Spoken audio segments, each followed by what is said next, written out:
what we're seeing now in this new, the communitarian / public-private stakeholder capitalism, which is basically just a combination of corporate fascism, basically the fascist economics or using the cartel model of fascist economics and sort of blending it with this communitarian ethos that sort of piggybacks on some of the Marxist ethos of basically like a welfare state, right? So in other words, these fascistic public-private partnerships are to be used to facilitate sort of what the American version of the Marxist system, which became the social democratic welfare state, right? And so these giant multinational companies are gonna take care of the serfs, so to speak, with various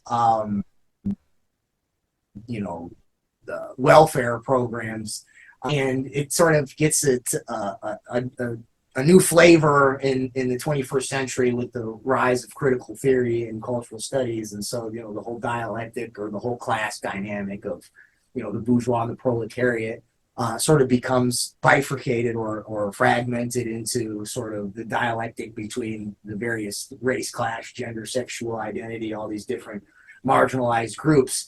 And so through these stakeholder public-private partnerships that use, their ESG and social impact financing, that the projects or the ethos behind that is not just that they're going to help subsidize the poor, but they're going to help uplift all these different marginalized identity groups. Okay. And so, so this Great Reset project, right, is at least as old as the early 70s.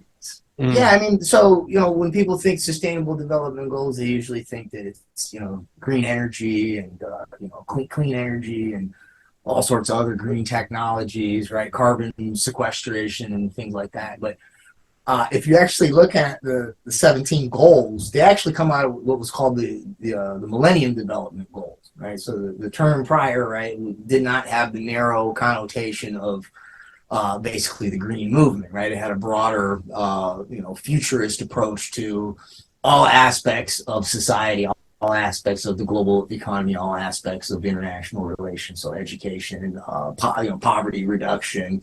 But basically, the SDGs are basically the same as the MDGs. There's a couple more. One of the original MDGs was sustainable development. So they just took that one and they sort of made that the umbrella term. Mm-hmm. But if you look at like SDG number 4, that's quality education. SDG number 17 is partnerships for the goals. In particular, SDG 4.4, what they emphasize is polytechnical workforce training. SDG 4.7 is basically emphasizes global citizenship.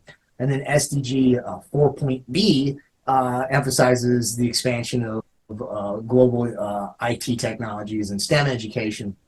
And if you look at SDG 17, 17.16 emphasizes multi-stakeholder partnerships, so the stakeholder capitalist language is cooked right into the SDG number 17. And then within that, SDG 17.6 is increased access to global technology.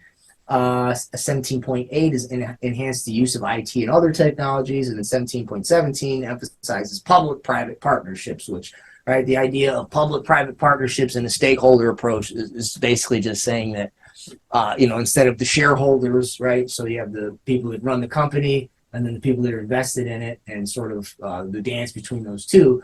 The public-private partnerships with these other stakeholders would be what they call community-based organizations, right? And those could be everything from your trade unions or to your employees to your schools, right?